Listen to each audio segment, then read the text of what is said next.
The F4U Corsair was unlike any other aircraft of World War II. Its aggressive silhouette made it seem more like a predator than a flying machine. So feared was it that Japanese pilots nicknamed it the Whistling Death. However, this same plane that inspired fear in the enemy was on the verge of being scrapped by the United States Navy itself because it killed its own pilots. This is the complete, turbulent and unique story of the Corsair. And at the end, you will learn about two strange events that forever shaped the legend of this aircraft. In 1938, the U.S. Navy issued a clear challenge: to build a carrier-based fighter that would fly faster and hit harder. Engineers responded with a design that pushed the boundaries of what was possible in propeller-driven aviation. At the heart of the project was the Pratt & Whitney double Wasp engine, a beast with over 2,000 horsepower. To harness such power, they needed a propeller over 13 feet long, impossible to use with conventional landing gear. Upon landing, the propeller would hit the ground. The solution was as ingenious as it was daring: design the wings in the shape of an inverted gull.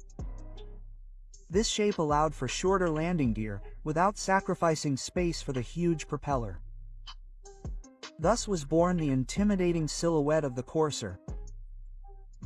The prototype first flew in May 1940 and left everyone speechless.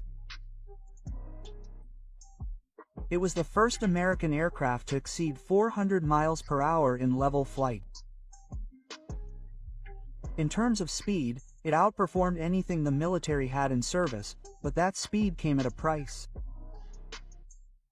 To understand why the Corsair was nearly scrapped and why it claimed so many pilot lives, you have to understand what it takes to land on an aircraft carrier, especially in the 1940s. Landing on the deck is one of the most difficult maneuvers in aviation. A runway barely 500 feet long that moves with the waves and where the pilot must hook taut cables with a hook under the plane. There is no room for error. If you arrive too fast, you will overshoot. If it went too slowly, it fell into the sea. If it went too low, it crashed into the stern of the ship. This was where the real problem began. To meet space requirements, the Corsair had to have folding wings. This, combined with the giant propeller, required short, sturdy landing gear, which required the pilot to sit far back and have a long nose. In the final landing maneuver, the pilot could not see the deck. He had to rely entirely on visual cues from the side, but even the most experienced pilots failed. The Corsair had some of the worst approach visibilities of the entire war. The problem was compounded when the aircraft slowed down. While other fighter models were designed to lose lift predictably, the Corsair did not. One of its wings would often stop the airflow before the other, causing a sudden loss of control and a sharp turn. This could be fatal during landings on an aircraft carrier. Many pilots died when they lost control of their aircraft just a few meters above the sea or the deck. Others, after successfully landing, suffered the unthinkable. The Corsair would bounce violently upon touching the runway. This phenomenon known as bouncing occurred because its landing gear was rigid and the plane was too heavy. Upon touching the ground, the impact was not absorbed, but instead propelled back into the air. In that second bounce, the plane's alignment would be lost and it could hit the deck, damage its own propeller, or even crash into other planes that were already stopped. Accident rates were alarming. The Navy, although impressed with its flight performance, began to consider it too dangerous for naval use. Cruel nicknames such as the Ensign Eliminator emerged. By the end of 1942, the decision was made. the Corsair would be retired from carrier service and reassigned to the Marine Corps, which operated from land-based airstrips. It was a severe blow to the carrier program, but not the end of the aircraft. Meanwhile, the British Royal Navy faced the same dilemma with its aircraft carriers, although they could not afford to turn away planes. With few options, they decided to innovate, modifying the landing technique and discovering that if the Corsair approached in a curve, the pilot could keep part of the runway visible during the descent. That small visual difference made a big improvement in the safety of operations. They also slightly shortened the wings to better fit into their hangars and used longer, more angled approaches to smooth the descent. Thus, British aircraft carriers began to operate Corsairs with greater success, but in the United States the decision to leave them out of the sea remained. For the Marines, however, the Corsair represented an opportunity. They did not need to operate from ships. Their battles were on islands, from makeshift airstrips in the jungle or coral. And that's where the Corsair could shine. One of the first steps was to fix its most deadly flaw. Engineers installed a small stall strip on the right wing. This caused both wings to lose lift at the same time, preventing hard turns on slow landings. The Marines soon took it into combat in the Solomon Islands, engaging Japanese aircraft in brutal dogfights, but the plane had yet to face its baptism of fire, and it would not be kind. The Corsair's combat debut would turn into a tragedy known as the St. Valentine's Day Massacre. On February 14, 1943, 12 newly deployed Corsairs took off from Guadalcanal to escort B-24 bombers on a mission against Japanese shipping. Accompanying them were P-38 Lightnings, but what they didn't know was that over 40 enemy Corsairs were already waiting for them in the sky. What followed was a massacre. 8 American planes were shot down, 2 bombers, 4 Lightnings, and 2 Corsairs. The Japanese lost just 1 aircraft. It was a devastating defeat, but it also marked the first official aerial kill by a Corsair, albeit tragically. During the engagement, pilot Gordon Lyon Jr. collided in midair with a Japanese Zero. Both aircraft were destroyed and both pilots were killed. It was a chaotic start for the Corsair, full of potential but also of risks. Even so, the aircraft was not finished. Time and actual combat would begin to reveal its strengths. Its power was evident. It could climb faster and dive faster than almost any other Allied aircraft in the Pacific. Against the renowned Japanese Mitsubishi Zero, the Corsair had 3 lethal advantages. The first was its speed. The Corsair could outperform it by over 130 km per hour in straight flight. The second was its diving ability. In a vertical dive it could quickly close to the Zero and then recover without breaking up, while the Japanese Zero teetered on the brink of structural collapse. And the third was its firepower. The Corsair was armed with 6.50 caliber machine guns, 3 in each wing. Later versions even incorporated 4 20mm cannons, much more destructive. It could also carry up to 900 kilograms of bombs and 8 rockets under its wings. This made it deadly not only in dogfights, but also in ground attack, close troop support, and anti-ship missions. The Zero, by comparison, was armed with just 2 machine guns and 2 20mm cannons. In a direct fight, the Corsair usually came out on top. However, the problem of visibility remained. In combat, it wasn't just a hindrance when landing. with the pilot seated so far back and the nose extended more than 3 meters forward. Tracking enemies in a full turn required extreme spatial awareness. Losing sight of the enemy was common, and if combat was difficult, keeping these aircraft flying was no less so. The Corsair's powerful and demanding engine required constant maintenance. In the tropical conditions of the Pacific, with muddy runways and salty air that corroded metal, mechanics worked with limited resources and in extreme climates to keep them aloft. And despite all these difficulties, the Corsair began to earn its place. By mid-1943, the Solomon Islands began to record consistent victories in the skies. The Japanese had noticed. Its distinctive diving sound led them to christen it the Whistling Death. That nickname was no mere poetic gesture. The whistling sound came from the air violently cutting through the ducts in the wings during dives. For Japanese soldiers, that sound was the prelude to hell, but there was still much room for improvement. The Corsair still bore its reputation as a dangerous machine for its own pilots. However, changes were coming. By early 1944, the war in the Pacific was intensifying. The island-hopping campaign was in full swing and the United States was pushing further and further into Japanese territory. The Corsair had not yet had its last word.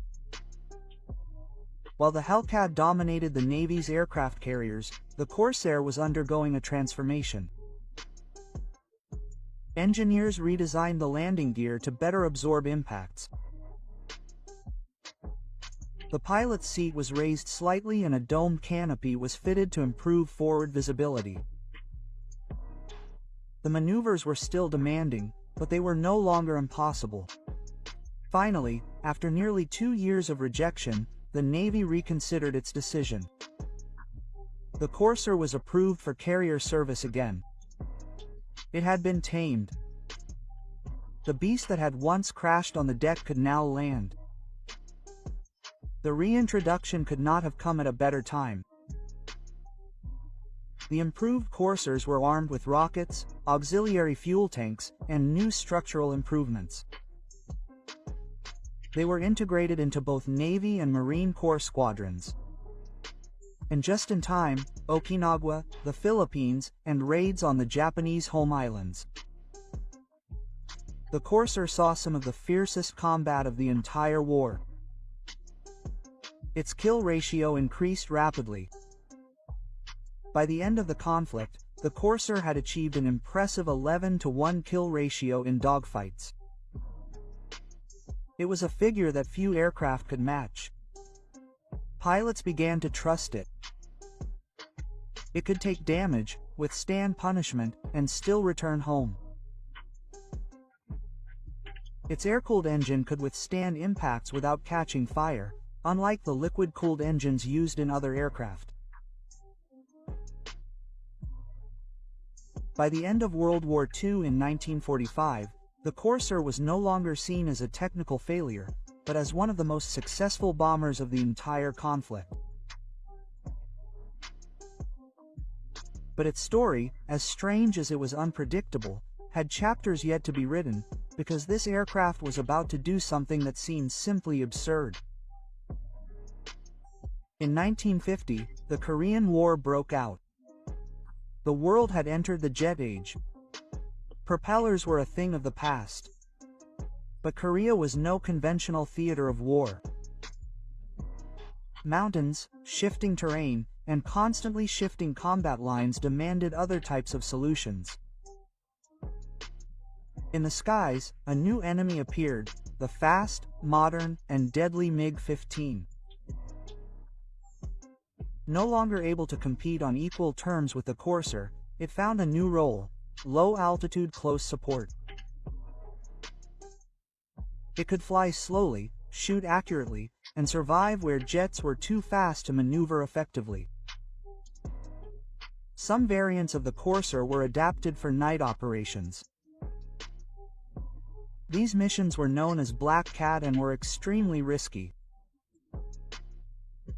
They flew at low altitude over enemy convoys, trains, and troop columns, often without lights, navigating by sheer instinct and training. But while the Corsair was no longer a hunter in the skies, it was not entirely out of air combat. An extraordinary event would prove that. On September 10, 1952, Navy Captain Jesse G. Fulmer and his wingmen were flying a support mission when they spotted something they had never expected to see. Several MiG-15s in formation. Enemy fighters were already swooping down, intent on attacking them. Fulmer had no choice but to drop all external weapons and empty his auxiliary fuel tanks. He maneuvered sharply to evade fire. One of the MiGs made a mistake. He entered a tight curve at low altitude trying to keep up with the Corsair's movement. It was his downfall. Fulmer took advantage of that moment to fire a 5-second burst with his 20mm cannons. The impact was accurate. The MiG began to smoke, caught fire, and the pilot ejected before the jet crashed.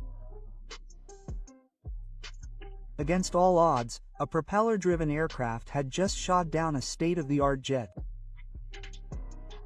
It was a feat that should not have been possible, but it happened. Fulmer was hit shortly after by other MiGs and shot down, but he survived. He fell into the water and was rescued minutes later.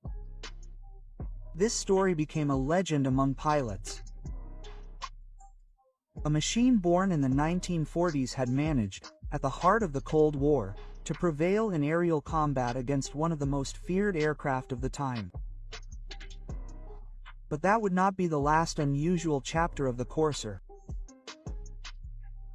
In 1969, more than 2 decades after the end of World War II, the Corsair flew in combat again. This time not in the Pacific or Korea, but in Central America. A brief but intense armed conflict broke out between Honduras and El Salvador, known as the Soccer War. Both nations were using obsolete aircraft of American origin. El Salvador deployed P-51 Mustangs, Honduras, old Corsairs. And in a twist that no one could have imagined, these warriors of a bygone era faced off again as if history refused to let them go for good. Captain Fernando Soto Enriquez, flying a Honduran Corsair, managed to shoot down 2 Salvadoran Mustangs in aerial combat. But that was not all. That same day he also shot down an A-37 Dragonfly, a modern light attack jet. Those shootdowns would go down in history as some of the last recorded aerial combat between 2 World War II forces.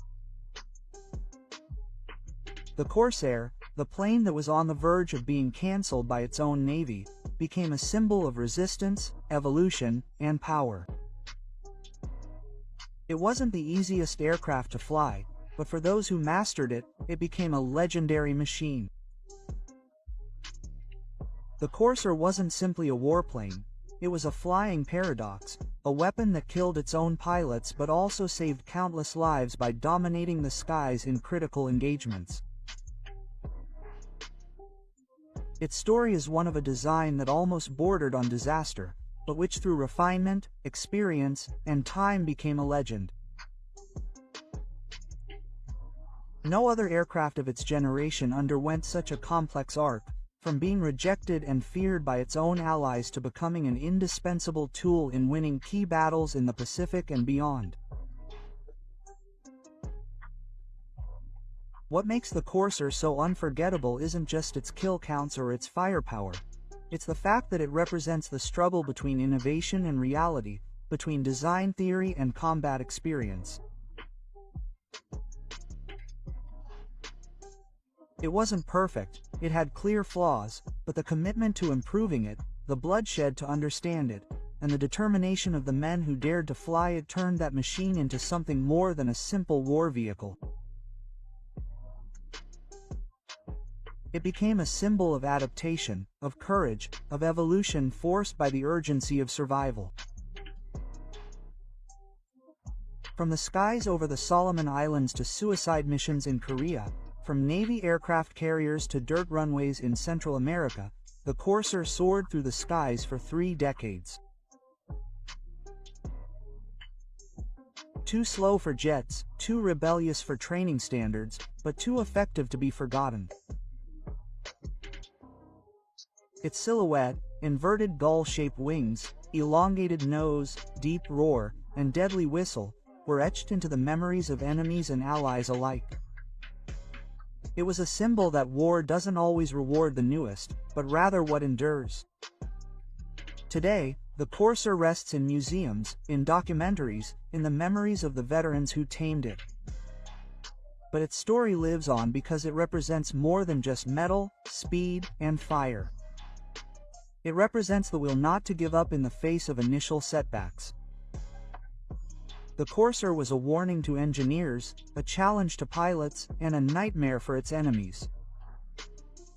It was a machine that, against all odds, not only survived, it left its mark. In every flight, in every shot, in every shaky landing, there was an echo of something greater, the human capacity to transform mistakes into legend. And so ends the journey of one of the most fascinating aircraft in military history. Not because it was the most beautiful, nor the safest, nor the most modern, but because it earned its place with sweat, fire, and steel. The F4U Corsair was more than an airplane, it was a survivor. Its legacy lies not only in its data, but also in the emotions it arouses, in the testimonies of those who flew it, and in the amazement of those who study it today. Because if these machines of the past teach us anything, it is that even what starts badly can end up making history.